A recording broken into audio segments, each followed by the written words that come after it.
Sup, y'all. I am your host, Tayler Onion, and this is Hang Time, where we focus on amplifying the stories of women in sports. We are back this week with Dr. Risa Isard from Parity. She's the Director of Research and Insights there, along with a previous guest we had on, Malik. So Parity is a sports marketing and sponsorship platform focused on professional women athletes. Risa, let's get some hang time. Welcome.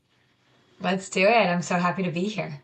Yeah, I'm excited to have you on. We've had a couple of conversations offline, and definitely seems like there's some synergies for what we'll talk about today. But I'm excited to get you on here. So I mentioned we've got a mutual, for me, former colleague, current colleague for you, Malik, who was on the pod earlier this year, sharing some of the great work that y'all are doing at Parity. And you have had some interesting roles through the years up until you got to Parity earlier this year. So you've been there since June. What drew you to the role?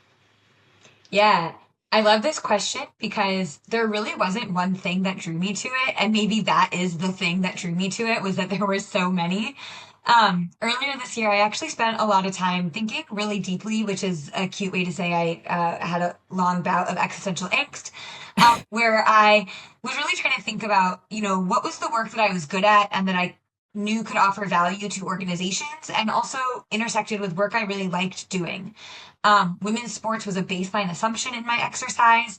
But I shared in progress really version of my thinking with a really close friend who's been my go-to women's sports thought partner, business, all the things for the past decade. And literally a few days later, she sent me a text message with a job posting for this role. It almost felt like when your phone listens to you and then starts sending you ads, but it was a friend who listened to me and then saw the perfect thing on LinkedIn and was like, have you seen this? You should see this. And honestly, just simply from the job title, I knew it was smack in the middle of that Venn diagram of things that I was good at, things that I loved doing, all about women's sports. But as I read a pretty long job post, just like word for word, line for line, I just got more and more excited. It Mm. described a scope of work and a company ethos that was just me to my core. And really, that felt like I had spent 15 years building to across my career in industry and research and academia, like all coming to a head in this one role. And so I was stoked to apply for it. And every time I got good news, I was continuing to move forward. I mean, it was a great day. And ultimately, I've loved every second since being here. Yeah, so you touched on this a little bit, some of the previous experiences that you had, how they've kind of led to this role at Parity. Can you touch on those and how, like, what were they and how do they kind of make sense or lend themselves to what you're doing now? Yeah, my background is really kind of a mix of just like women's sports, anything I could get my hands on early in my career when there were barely any jobs in women's sports 15, 20 years ago. So working for a WNBA team, interning for Brandy Chastain, the soccer player, being a manager for the women's basketball team at Duke when I was an undergrad there. So just like all of these kinds of piecemeal opportunities, doing some really short term event specific work for ESPNW, just like anything I could in the women's sports space. But pretty quickly, like there weren't really full time jobs in that space. And so for me, the thing that I love almost as much as women's sports is using sports for social change. And so I started my career working in community relations for a minor league baseball team. It was a great opportunity to like get exposed to so many different parts of a business and do so many different things, build corporate partnerships, impact communities, launch new programming. I've also always been super nerdy. So after doing that for a while, I really felt like I just needed something a little bit more deeply intellectually stimulating. Mm. And so I got really lucky that the Aspen Institute came calling. And so working at a think tank is about as nerdy as you can get, I guess, short of actually going into academia, which I did a few years later. So I just kind of kept getting nerdier and nerdier. But the thread to all of this nerdiness was using sports for change where I could, really thinking about that gender equity piece. And then in all of these different roles, right, learning about partnership building, learning about how to translate research for other people who aren't reading academic work. But eventually I just really wanted to go get my PhD, that dream that I kind of emerged while I was an undergrad, never left. And so I went and did that. But because of my background, kind of 10 plus years in industry before then, I was really well equipped to think not just about how do we do the research, but what do we do with it afterwards. And so Mm. I think that's kind of my special sauce is being able to do the research and then being able to say, okay, so what? Now what?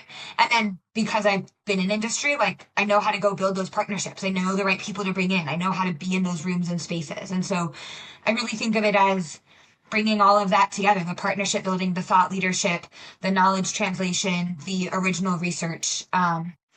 And then always kind of, for me, my whole life has been this baseline of gender equity, intersectional kind of equity and women's sports. There are so many things you just said that I could touch on, but 9-year-old Tayler specifically is begging me to ask more about working for Brandy Chastain and what that was Yeah. like. I mean, it was the best. I think probably the best story I can tell is I'd actually applied for a job with a nonprofit that Brandy was on the board of. And at that time, I was right out of college. I thought I like nailed the interview and the job felt like it was me. And like, I had worked my network, like I did all the things and I was like, I think I've got this. And then I was crushed when I didn't get it. But a few months later, I had the opportunity to work for Brandy herself and her business partner. And I hesitate to say I worked for Brandy only because I was telling her the story one time, like, hey, Brandy, did you know I actually applied for that job for that other organization? But like, it's okay because I get to work for you now. And she was like, Risa, you don't work for me. Like, we're just playmates. um, we're just buds. And that was just kind of who she was. Like, the very first time I met her, we were at a sporting event. It got really cold. She was basically like, "It looks like you need a jacket. Like, here's a jacket." And so I mean, she was just like as nice of a human, as generous as a human, quite frankly, as like normal as a human, and funny and goofy and a really good time to work with, as anyone I've ever worked with before. I love it. I love it. That, again, people talk about it all the time, but the knee slide ripping off the shirt is like, that for me was like, oh my gosh, sports, great. And I already was playing, Yeah. but have that representation was fantastic. So some of the other stuff you just touched on, the research pieces specifically, I was just talking to somebody about this the other day, where I feel like sports are across the board, not just women's sports, but sports are having an interesting, what I want to say, not a moment, but maybe a development in sports business where so many additional people are interested in being in the space in some form or fashion. Like, we're seeing actors and tech bros and all these other kind of investments. And it's almost as if, like, generally people have realized that there's more to sports. Like the like dumb jock stereotype is completely worn off, and like people are realizing, oh, these, like, everybody's kind of multifaceted in all these things. So the research specific to women's sports, how do you feel like kind of combining this? I'm using your word, the nerdiness. How do you feel like combining nerdiness and sports right now is benefiting women's sports? I think it's everything because for a long time there wasn't a lot of data around women's sports, and that goes for in the academy too. There's a study that came out in like 2019 that in some of the top journals, like an abysmal number. It was like 2 point something. It was less than three new research articles a year. Um, were on women's sports, and then if you think about industry publications, I mean, I don't think you're seeing anything much better through kind of the first 2 decades of this century, and that meant that a lot of kind of these quote common sense monikers that nobody watches, nobody cares, there's nothing good here, like those got to live rent free because there wasn't data to say actually none of those things that you're saying are right. Like, lots of people care. They care deeply. That actually drives conversion rate for brands. That actually, like, these aren't just followers, they're fans. There's really strong ROI here, right? How do you measure that? What are you looking at? It might be different than what you've been studying in men's sports or kind of the numbers that you're trained traditionally to look at, but that doesn't mean that nothing is happening here. You just have to get a little bit more curious. You have to, I think, be a little bit more creative and just be a little bit smarter than that. And so I think now that there is research, it allows for kind of people to take the receipts, right? And say, actually, that thing you just said that like nobody cares, nobody watches, nothing matters here. Like, it's just not true. It's not right. And there's a lot of data that refutes it. And so for a long time, we didn't have that data. There wasn't as much of it. It wasn't as readily available. It wasn't being kind of championed at the highest levels by loud voices. And that had some pretty deep ramifications. But I think the development of more numbers, more data, more receipts has only been more better for women's sports. The probably the most common now we know misconception is that nobody watches women's sports, right? And the thanks in really in large part to Together and the T-shirt and the trademark, everyone watches women's sports. I think that has done well to kind of silence those haters, if you will, if that's still something people are saying. But what are some of the other bigger misconceptions that you're seeing right now when it comes to um, maybe just when it comes to women's sports specifically, but even in some of the data that y'all have at Parity? Yeah.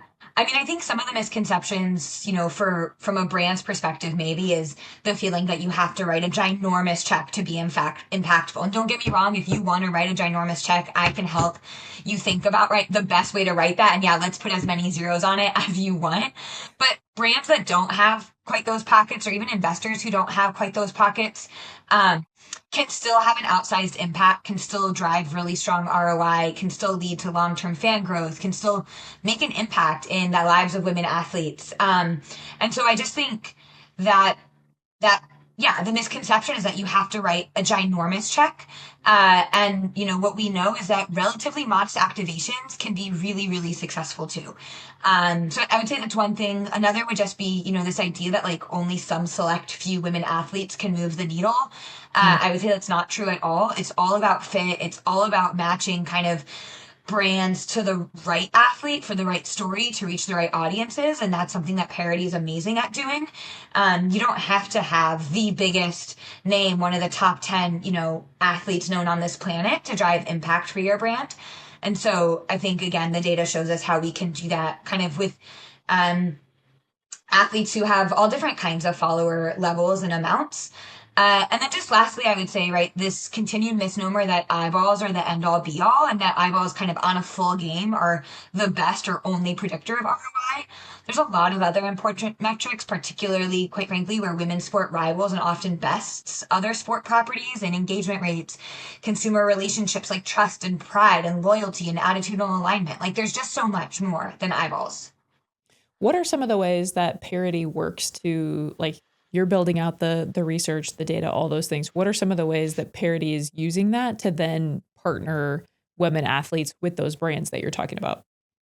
Yeah, so honestly, the very first thing we do with an athlete when they join the Parity community, which is totally free to them, like we're just a value add service to them, is to answer a lot of questions about who they are, what they like, what causes do they care about, what do they like to eat, what do they like to drink, like how would they describe their personalities? And all of that helps us then find the right brands for them and find kind of brands who come to us, the right athletes for those brands. And so it is all about that authentic alignment. And because we're sitting on a lot of data on the athletes that are part of our community, we're able to help build those partnerships. So, for example, a really successful partnership with Paralympian Brittany Mason and Advent Health when they wanted to kind of do a campaign around whole well-being and faith, right? So we can match athletes really well. So there are obvious, organic, authentic connections.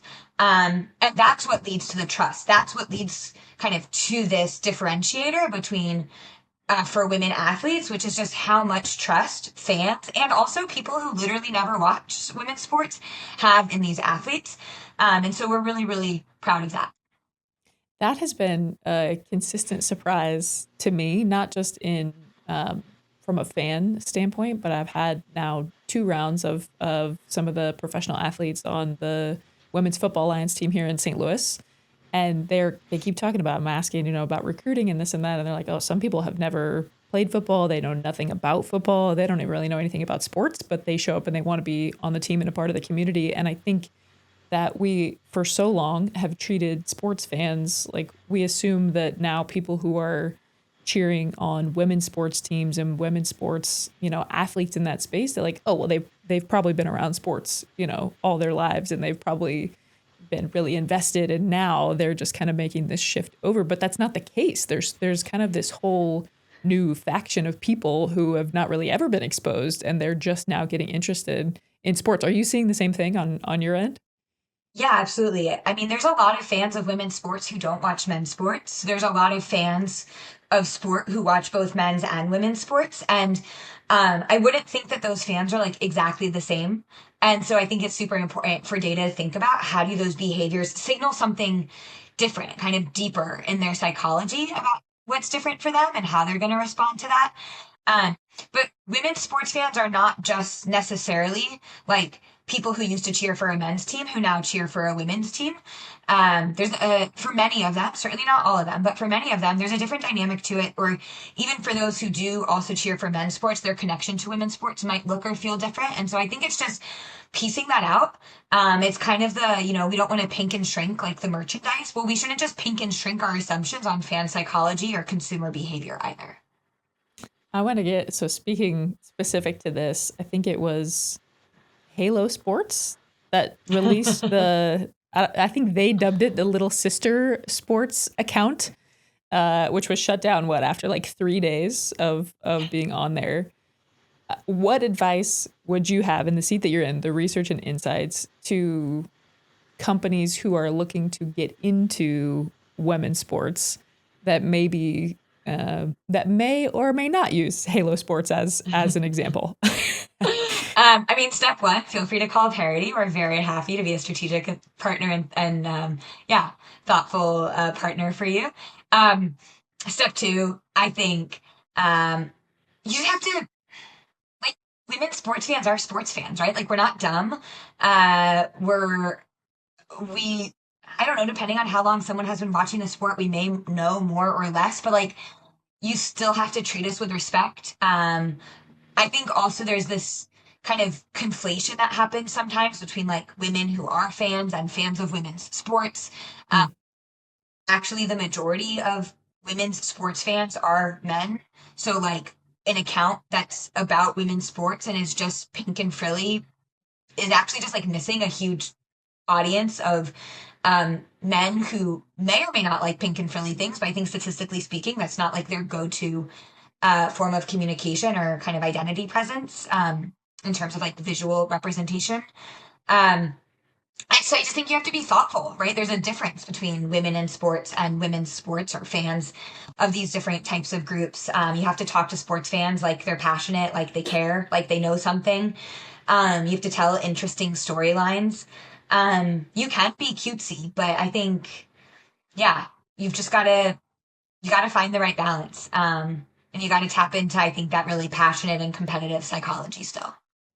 Do you feel like for the most part that the companies, hopefully the companies that are reaching out to you, but are you seeing most companies are taking advantage of the research and the data that is now out there, that folks are focusing on?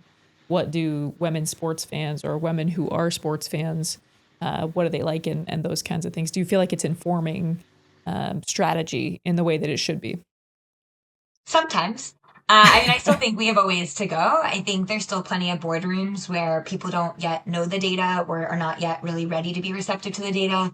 There's other boardrooms and, marketing rooms where people have been reading the data for the past, 5+ years or so. So I do think it just really depends on the company. And, overall, like, we definitely have room to improve, but there's more data out there than ever before that I think is really helping companies make smart, strategic, and informed decisions. And I'm really proud of the fact that Parity honestly gives away so much of our research for free because we just want everybody to be a little bit smarter. We want to be that thought partner for you. And if you want to have a partnership with us, absolutely, right? We love that. But even if you don't, even if that's not yet where, a brand is at in their marketing strategy, like, we still want you to be smart and make great decisions and partner with women athletes in the right way. And in ways that are going to be really effective for your brand and also be a really good fit for the athletes and just kind of make the whole ecosystem a little bit better. And so I'm super excited that all of that is available for folks free of charge from Parity on our website. I want to jump in a little bit deeper to some of the research that y'all are doing. So I think it was last week, you released the latest round of research on women's sports fans, specifically Gen Z. And so that report, as I was kind of glancing through it, a couple of big things stood out, but one in particular was the projected global spending power of $12 trillion with a T, trillion dollars by 2030. So that gives you the idea right there, like Gen Z, right, is the next kind of big thing to focus on, not just for for women's sports, but for all for anybody who's marketing literally anything. This is the kind of audience generation, whatever that you want to start looking at. What are some of the things that stood out to you aside from that $12 trillion, but in that research? Yeah. I mean, I think the most fun thing is I loved when I was just kind of typing away and I was like, oh, Gen Z is born between 1997 and 2012. That's really interesting. Those are really pivotal years in women's sports history in the Mm. US. For those of you who haven't read the report, you don't keep a timeline of women's sports history in your brain. 1997 is when the WNBA tipped off. It was the summer of 1997. And 2012, that fall, is when the NWSL announced that they were founding and that they would be launching the next year. So two kind of huge moments, and those are the bookend years for Gen Z as a generation. And so for us, right, we think it's really fun to think of them, and not just fun, but somewhat accurate to think of it, pretty accurate to think of them as the women's sports generation. I think of it as like this is what happens when women's sports is normal, not novel. Gen Z has Mm. grown up with the WNBA just being around, and that doesn't mean that there was great media coverage all the time, but it existed, right?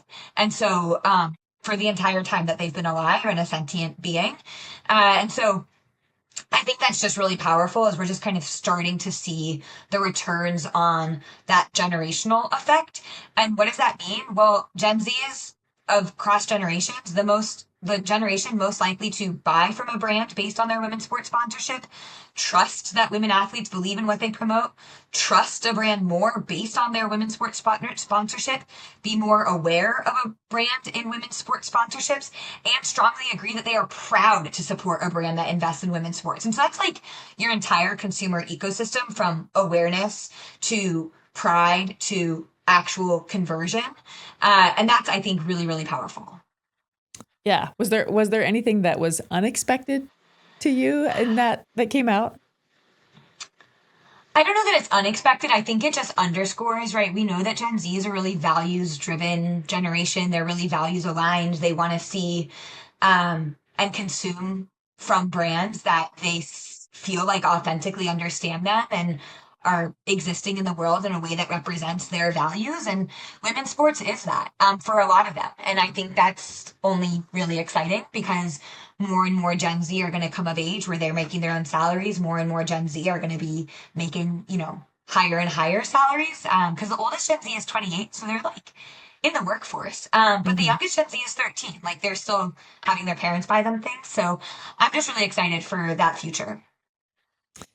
Generational research, I think, is one of the most underutilized focuses, I'll say, of research across the board, right? Like we don't see it a ton when it comes to marketing, especially. I feel like we could use more of it in the realm of leadership and certainly in the realm of communication. So it's so interesting to see.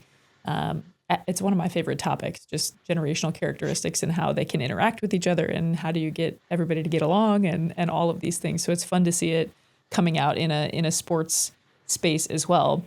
I asked Malik a very similar question when he was on earlier this year, but what do you think brands are getting right when it comes to marketing to Gen Z, specifically marketing women's sports to Gen Z? Well, whatever Malik said, he was probably spot on. So plus one to that. I would also add, I mean, I think brands, and not just brands, but organizations that treat women's sports as sports. They're not pinked and shrinked and cutesy. Like they're competitive, they're passionate, they're fiery. Um, is the way to go. And right, finding that line where we're treating women's sports and women's sports fans as unique in some ways because their experience consuming sport, their experience in the world, kind of how hard it can be to find the sports, to buy the merch, the things people just say to you on the street. Like there are differences between men's and women's sports fans or how people relate to them, and there's also similarities. And so I think the best brands like understand both of those things. Women's sports fans are not just a 100% different, but they're also not 100% the same. And so Um, I think that's really exciting. And then from a generational perspective, also, right, really thinking about meeting fans where they are, right? Short form video, athlete Mm. partnerships, community driven activations. Like fandom looks a little bit different for this generation. And you've got to understand that and reach them in those places. And so I think the brands that do all of that are gonna, be in a good spot moving forward, especially as more and more Gen Z come of age with their own salaries. Is there anything that you feel like brands are explicitly getting wrong when it comes to marketing to Gen Z?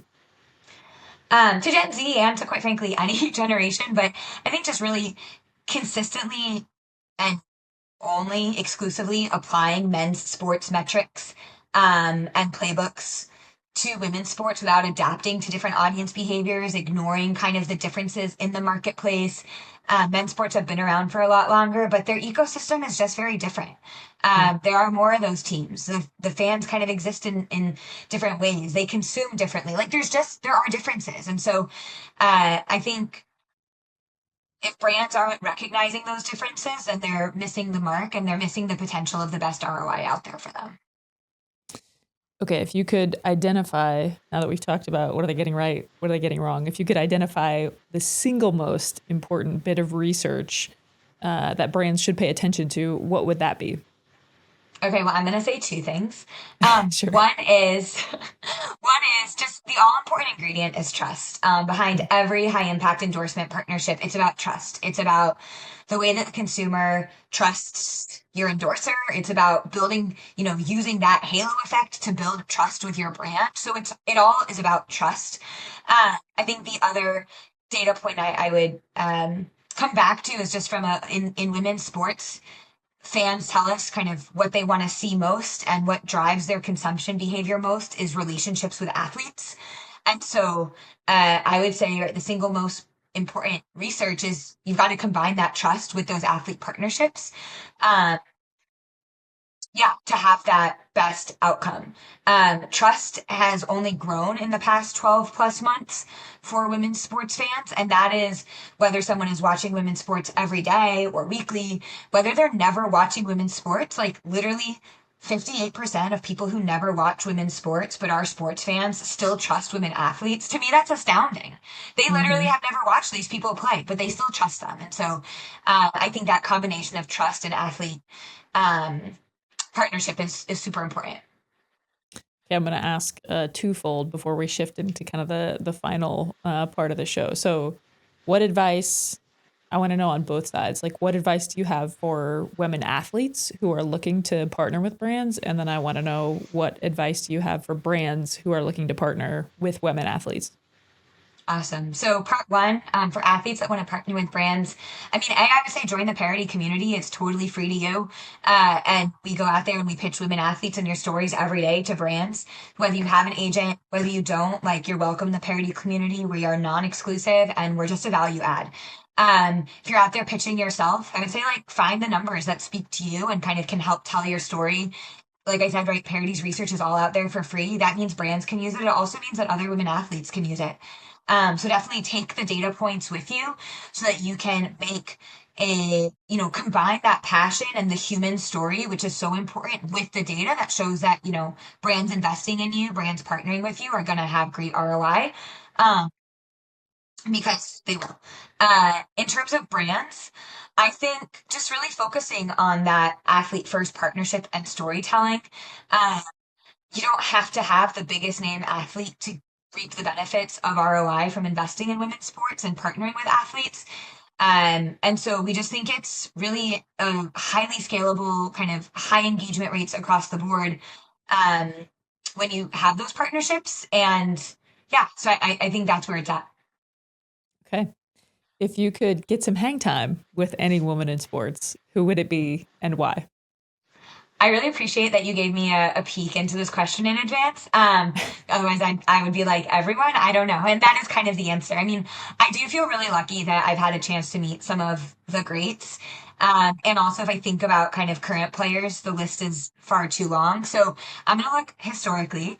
I would have loved an opportunity to chat with Wilma Rudolph. For those who Mm. don't know, she's just an absolute historic figure for all that she accomplished in the Olympics in the 60s, being the fastest woman in the world, on the planet, after overcoming childhood polio and a number of other diseases that actually left her unable to walk. But more than that, I don't know if I feel like this is a little bit less known than some of her gold medal feats, is that when she went back to her hometown and they wanted to have a parade for her, she said that she would only show up to it if it was integrated. And so I loved that she was just, a force to be reckoned with on the track, but also in the way that she was understanding her place in society to create more opportunities and cross racial divides. So her. Also, I'm going to shout out Jennifer Gillum, who's an original member of the Phoenix Mercury. She was my favorite, my first favorite WNBA player. She signed pretty much anything I ever wanted her to for a lot of years. Anyways, I would love to kind of reconnect with her and share with her how she inspired me and where I am today, and hear kind of where she is today too, which is doing an incredible job coaching basketball. And then lastly, I know I said I'm not going to think currently, but I would take a few minutes with Paige Beckers. She gave a shout out to some of my research from the SB stage a few years back. It was a pretty surreal experience. And so I'd love to chat with her about what made that research stand out for her, and what made her kind of decide to give a voice to it on the highest stage in sports. That is amazing. Also, what a cool feather in the cap. I don't even know. Like, you got to add that to the resume and all the things. That's awesome. That's awesome. Yeah, it was a pretty ridiculous night. As a Mercury fan, I have to know. So they just rolled out their new primary logo. What are your thoughts? I did. I've been texting with people about it all day, and it's going to take me a minute because my fandom is deeply nostalgic for me. So I'm not just going to immediately just love a new logo, but that doesn't mean the logo is bad. It just means that I am a person who roots my fandom in my childhood. I will say this, I love the secondary logo of the map of Arizona that has the basketball throughout it.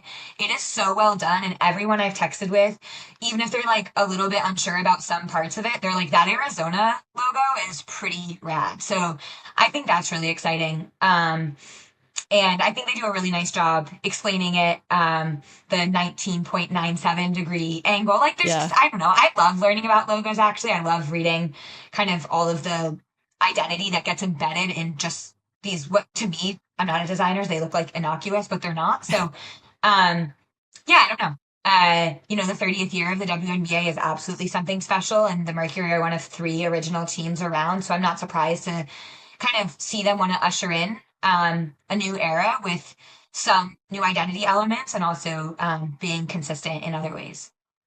Yeah, I'm going to have to go back now and look because I haven't seen the Arizona specific one. I just saw the 19.97, the degree and all that good stuff. All right, last little bit here. Where can listeners get involved, support, follow you or Parity, or any of the research? Where can they find those things? Yeah, paritynow.co is our website. If you want the research, there's a little tab in our navigation bar that you can, I think it says resources, and then it says research. So definitely click there. You can get all the stuff we've put out for the past few years. It all lives in one nifty homepage for you. So definitely check that out. Also, my colleagues do an incredible job on social media. So following Parity on LinkedIn, following Parity on Instagram, or at Parity Now, just anywhere that you're following content, Parity is out there for you, wanting to help you get smarter about women's sports and brand investments in it. I love it. All right. Well, Risa, Dr. Isard, thank you so much for joining me today and getting some hang time. This has been great. It's been awesome. Thanks, Tayler. Absolutely. All right, listeners, we will see you back in a couple of weeks. Until then, you can follow along at HangTimeP0D, pretty much on any social media channel you want. We'll see you next time.